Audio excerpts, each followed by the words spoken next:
Hello everyone and welcome to The Circuit, your source for tech and gaming news from around the net. I'm your host, Justin Pack. This week we have news about video game gambling, some news of the Nintendo Switch and how it won and lost the Super Bowl, teachers wearing body cams, also the FCC and E3.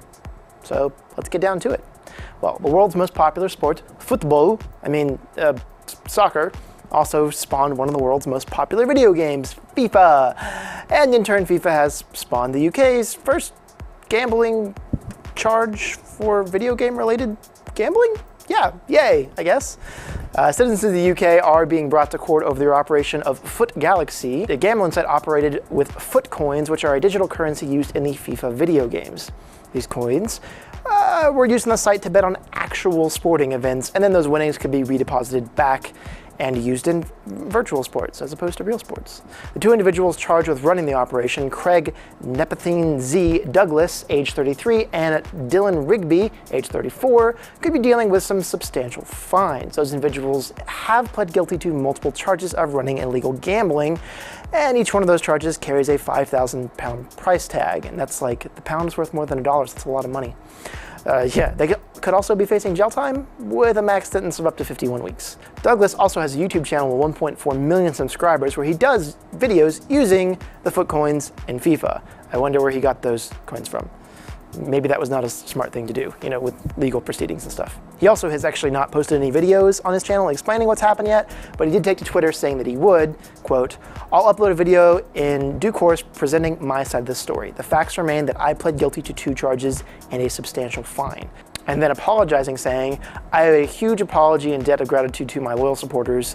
Even if this is the end of our journey together, I'm grateful. And I owe you all a huge apology and my family and close friends for putting them through this process, and appreciate all those who stood by me." So it goes to show you kids, gambling is gambling, even if it's online and made up money. Well, at least in the UK. Well, I'm moving on to video games in your sports if you watch the Super Bowl. Yeah. This year, you may have noticed that the Nintendo Switch made an appearance during one of the hotly contested big game ad spots, this one in the 4th quarter.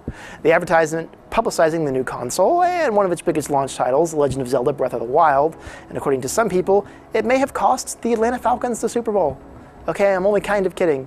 One user over at NeoGaf pointed out that right after the Switch ad aired, the Falcons' chances of winning started to decline drastically, starting at 99% and ending up way below that, because, they lost.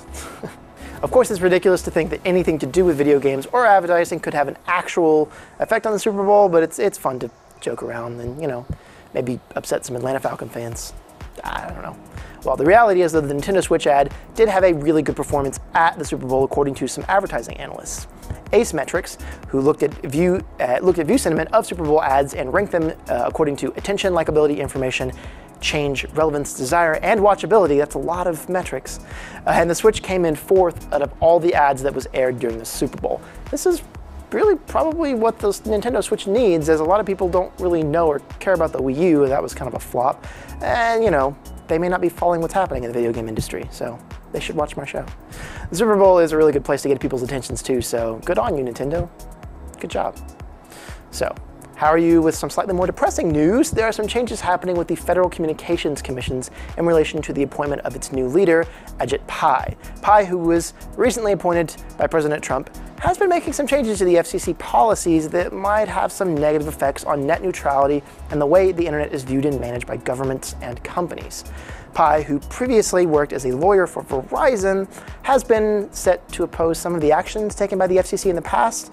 One of the big actions they took was the Open Internet Rule, which is where broadband service providers cannot block or deliberately slow speeds for internet services and apps and create special fast lanes for content, giving their own services preferential treatment for blocking competitors' services. Pai has said he wants to take a weed whacker to FCC regulations, and net neutrality rules being among the first to be targeted. Recently, Pai has rejected a proposal as well that would allow 9 internet service providers to provide subsidized broadband to low-income people. Pai has come out in a blog post defending his decision, stating that journalists sensationalized the story. Our action only impacted 9 of over 900 providers participating in the Lifeline program. Pai then wrote, in other words, 99% of the companies participating in the program will not be affected at all. While that is true, what Pai left out is that the fact that those 900 service providers provide cut-rate telephone service, not necessarily internet. They can do either or, are not obligated to be both. The 9 that were rejected are the first ones to receive a designation for the expansion into broadband. So this is kind of scary stuff. The new chairman of the FCC doesn't like an open internet, making sure poor people can't have internet. Awesome. Yeah. Well, speaking of living in our 1984 dystopian future. 2 schools in the United Kingdom are trying a new program that they're giving teachers body cams to use in their classroom. You might be familiar with body cam technology, mainly used in the context of law enforcement. This is new for it to be used in an education context. These cameras will be used in the classroom for 3 months in 2 unnamed UK schools to help teachers protect themselves when resolving conflicts. Tom Ellis, a criminal justice researcher, told The Guardian that the cameras were not on all the time and that when there is a perceived threat to a member of the staff or pupil, for example, they are used. It is not a surveillance camera. Body cameras are being used in the US, but only by school resource officers, that is, police officers that are assigned specifically to schools. I mean, I figure it's just only a matter of time before this sort of thing starts making its way in the US. It'll be interesting to see, though, like how public these recordings end up being, if it's something private within the school district, or if it's something that is public record. Are we going to start seeing some of these videos turn up on YouTube whenever there's a violent incident? It'll be interesting to see. Well, speaking of violent acts on YouTube, a new bug in the YouTube system has been causing some content creators headaches. The bug caused it so that anytime someone unsubscribes from a YouTube channel, it actually counts as 2 unsubscriptions for that channel. This means that you could sub and unsub to a channel multiple times, causing that channel to lose a subscription every time. Sources are a little unclear as to who discovered this bug first, with Gizmodo stating that 4chan's political board are the ones who found it first, and other sources claiming that YouTube user Blackscreen TV was the first one that discovered it. In the case of Blackscreen TV, they encouraged their audience to use the bug to see how many subs they could lose, eventually getting into negative subscribers. This bug does not affect real subscriptions, however. The channels aren't losing any subscribers that didn't explicitly click unsubscribe. The glitch only affects the total number of subscriber count that is displayed on the YouTube channel. YouTube then confirmed this via their Twitter account that all the data was actually being kept. So really, YouTube was aware of this glitch, they fixed it. It was only out for like a day, but the trolls just went to town, making people look like nobody wanted to watch their videos anymore. So on to our last little bit of news. This one makes me both excited and sad. You may have heard of the Electronic Entertainment Expo, aka E3. It's the largest video game trade show that takes place in Los Angeles once a year. Historically, this has been a press-only event. You need to either work in media or have some sort of games or journalism background to get access.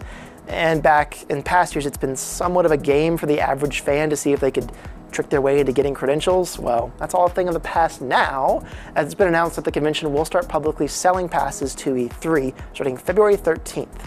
15,000 passes will go up for sale to the general public, with the first 1,000 of those will sell for $149 each as an early bird incentive. The rest of those tickets will go for $249 a piece. It's going to be interesting to see maybe what effect this is going to have on the culture of the show. I mean, I've heard from people that have been there. It's pretty crazy and crowded time, and most attendees have worked in the field of some time, so they're kind of professionals. But now with fans walking around, how are game companies going to change their messaging? Well, I've always wanted to go, but now that everybody gets to go, I don't know if I want to go anymore. Yeah. Well, anyhow, that about does it for this week's show. Thank you so much for joining us. See you guys next week. It was 1,600 words. My mouth is dry. But I did it perfect, and I didn't mess up once. That's a lie. Teachers wearing body cams, the FCC, and E3. I'm going to start from the top because I just fell over it. What's the white balance? I look okay. I don't look pink. Do I? Do I look pink? Pale. Hello everyone and welcome to The Circuit, your source for tech and gaming news from around the net. I don't remember if my mic is turned on. It is.